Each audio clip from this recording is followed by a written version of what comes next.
জি আসসালামু আলাইকুম, কেমন আছেন? আলহামদুলিল্লাহ ভালো আছেন। আইফোন 15 প্রো ম্যাক্স একটা আসছে আজকে, ইউএসএ ভ্যারিয়েন্ট, 256 জিবি বক্স আছে, কেবল নাই, তাই না? কেবল আছে, আচ্ছা কেবলও আছে, অরিজিনাল কেবলও আছে। আপনারা জানেন যে একটা অরিজিনাল কেবলের দাম প্রায় 2000 থেকে 2500 টাকা। সো এটা আপনাদের জন্য একটা সুবিধাই হচ্ছে full package.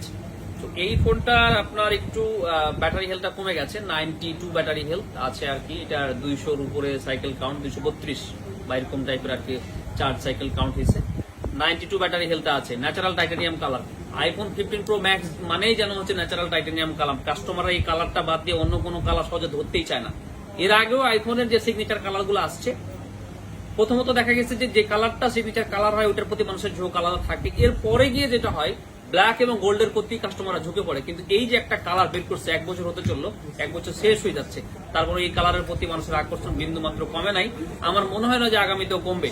So iPhone 15 pro max battery health যদি একটু কমে গেছে, সবকিছু সহ আজকে থাকবে মাত্র 1,13,500 টাকায়। মাত্র 1,13,500 টাকায় আইফোন 15 প্রো ম্যাক্স। সো যারা আইফোন 14 প্রো ম্যাক্স এরকম বাজেটের মধ্যে একটু ব্যাটারি হেলথ কম টম মিলায় বক্স সহ ডিভাইস 1,10,500 মধ্যে কিনতেছিলেন, আপনি হয়তো ভাবতেছেন আইফোন 15 প্রো ম্যাক্স তো 1,30,000 মতো বাজেট, আমার তো 20,000 টাকা ম্যানেজ হচ্ছে না, 15,000 টাকা ম্যানেজ হচ্ছে না। আমার মনে হয় আপনি এই ডিভাইসটা একবারে চোখ বন্ধ করে সিলেক্ট করতে পারেন। ই সিম তো কি হয়েছে, ই সিমের কোনো ঝামেলা নেই, আপনি যে কোনো সিমের